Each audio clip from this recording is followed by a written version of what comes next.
Seemingly out of nowhere, Bluey has been apparently skyrocketing in popularity recently. So, how did this happen?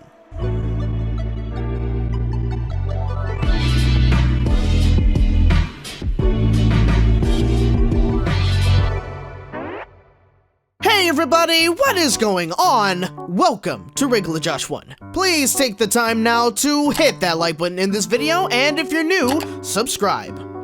So, I've been noticing lately that a lot more people have been talking about Bluey. I'm sure if you've been on the internet recently, you've probably noticed that too. I follow a lot of artists online, and I've been seeing much more fan art of the show popping up on Facebook, Instagram, and on Twitter. Now, I'm someone who started watching the show since the first season came out. In fact, I made a review of the show back in 2020 when not a lot of people were really talking about it. I mean, it was certainly still popular, don't get me wrong, but it was only really popular with kids and parents. There were probably like a few people who were like me that were curious enough to check it out back then. I still remember the first time I decided to watch it because it was new to me and I saw Bluey and Bingo flossing. Yeah, even though that was a big turnoff for me at the time, something still managed to bring me back to continue checking it out, and I am so glad that I did. I mean, this is still regarded as one of my favorite current cartoons right now. It really is a great show, and well, I'm glad that more people are starting to see that. Now, I am curious, where exactly did this sudden jump in popularity actually start? There's been more compilations I've seen lately on YouTube. I think there's quite a bit of TikToks being made as well. Heck, I'm starting to see more bigger YouTubers giving the show a watch. It really has started gaining more attention, and it's kinda happened within the past month or so. Now, I might have a reason for this, honestly. I mean, I think it's a common reason for anyone that isn't a child watching this. In fact, this was something that I realized when I first started watching it as well. It was with the two episodes, Camping and Copycat. With Camping, I didn't actually see the full episode at the time, but I came in near the end of it. I think it was right when Bluey's French friend had to leave. When I saw the ending of that episode where Bluey became older and she returned to that tree, and he also came back all those years later, that just blew me away. It was a pretty touching moment that I just did not expect from a show meant for preschoolers.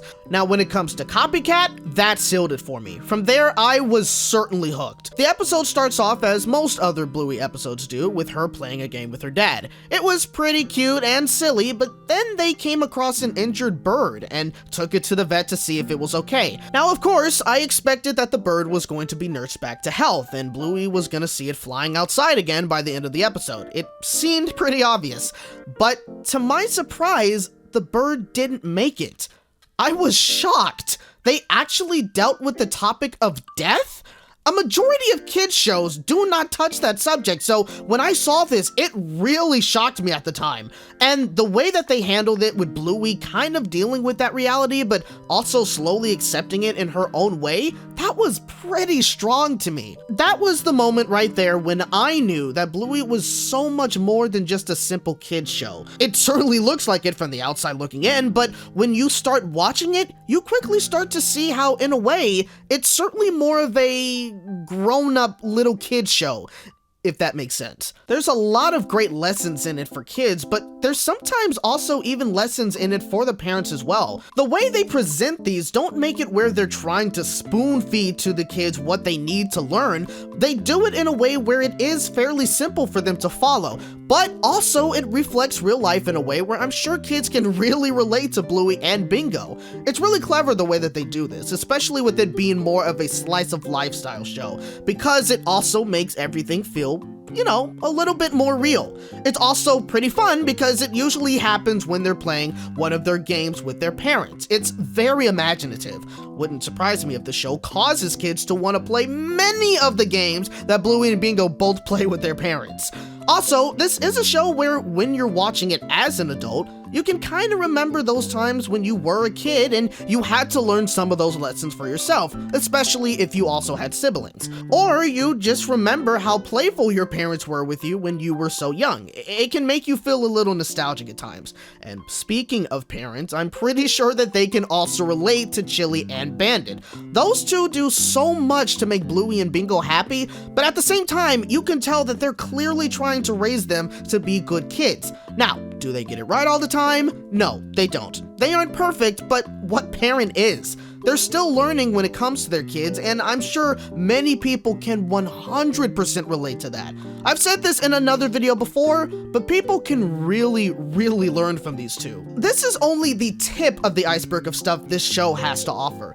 As you can see, there's a lot that goes on in this show. It's kinda hard to explain everything that happens. You kinda just have to see it for yourself and experience it. There are some episodes even that are just out of this world, and I mean that in the literal sense. Like, don't even get me started on Sleepy Time. That is a freaking masterpiece, let me tell you. If there's any episodes to check out, it has to be that one. So, I think part of why the show is starting to gain so much attention right now is because more people are starting to notice what truly makes this show so special.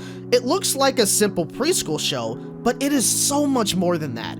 It is genuinely moving, hilarious, fun, relatable, to not just kids, but to anyone that watches it. It's stuff like that that gets people talking about it, and it causes word of mouth to spread like wildfire. When you have a lot of people recommending it, sharing certain clips of the show online, or seeing so much fan art of it popping up everywhere, it does start to pique people's interest. And again, you start to have more people see that you don't need to be a kid or have a kid to enjoy it. I mean, what else can I say? It's just an overall lovable show. And honestly, I'm glad that it's been gaining more attention lately. It truly deserves it. If you haven't checked it out and you yourself are wondering where the popularity is coming from, I recommend giving it a watch. It really is a wonderful piece of animation, and I hope it continues to bring people joy for many years to come. So, what do you guys think? Have you checked out the series for yourself yet? And if you have, let me know what you think or what your favorite episode is. I hope you guys enjoyed this video. If you did, hit that like button, subscribe for more content, and hit the bell to be notified of my next video. Thank you guys so much for watching, and remember, you're hearing it from a regular bunny in a regular world. See you next time.